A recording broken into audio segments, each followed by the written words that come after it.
তোমরা কম বেশি সবাই জানো যে আমাদের অফলাইন সেন্টারটা রানাঘাটে রয়েছে এবং রানাঘাটে আজকে ওদের একটা না নতুন চ্যাপ্টার করানোর কথা ছিল।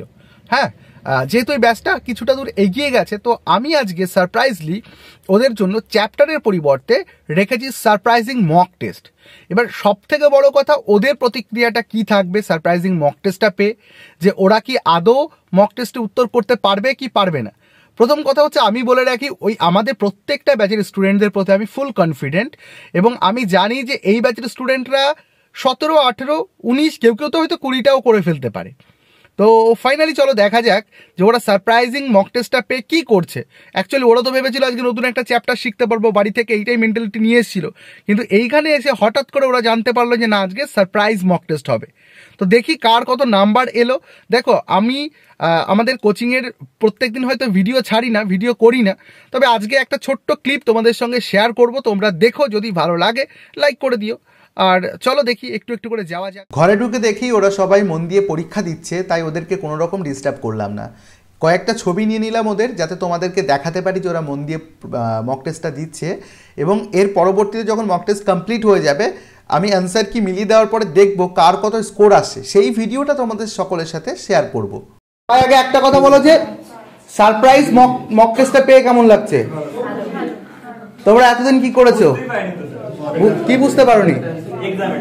হ্যাঁ, এটা বুঝতে পারোনি। এক্সাম কতগুলো হয়েছে এক এক করে আমি জিজ্ঞেস করবো, ফটাফট করে বলো। কাকে আগে জিজ্ঞেস করি? তোমাকে করবো, বলো কত? 16 এসছে 20টার মধ্যে। তোমার 17 এসছে। তোমার? আচ্ছা, তুমি নতুন স্টুডেন্ট। তুমি 18। তোমার 15। তোমার 11। তোমার 19। 20তে 20 কার এসছে? একবার একটা হাত তোলো তো, দুজনার। আর তুমি বলো। আচ্ছা ঠিক আছে, তুমি বলো কত এসছে? 17। তুমি বলো, বলো বলো, তোমরা বলো, এক এক করে বলো। 19। তোমার তোমার কত এসছে? 18টা হয়েছে। তোমার 20। বাহ, ভেরি গুড।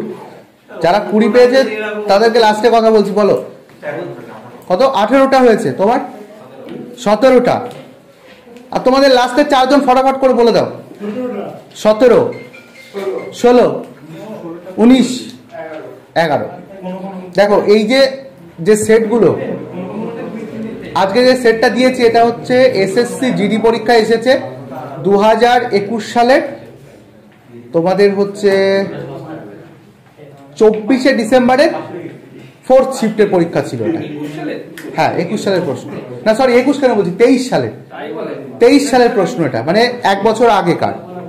এবার কথা হচ্ছে যে এই টাইপের প্রশ্নের আমি একটা এভারেজ চেক করলাম যে তোমাদের মধ্যে যদি পরীক্ষার হলে যদি সত্যি এই প্রশ্নে পরীক্ষা হয়, তোমরা দেখলাম এভারেজ 17, 18টা সবাই পারছো। যারা নতুন আছে তারা 11, 12টা দেখলাম, আবার কেউ কেউ 20টাও পারছে। পরীক্ষা হলে 20টা নাও হতে পারে, স্বাভাবিক ব্যাপার। তো এভারেজ 17 আমি ধরতে পারি যে 17টা তোমরা করতে পারছো। ব্যাস এইটুকুই আমার মেইনলি তোমাদের কাছ থেকে আজকে ফিডব্যাকটা নেওয়ার ছিল। এবার যেটা পারোনি আমি উত্তর করে দিচ্ছি। ক্লিয়ার?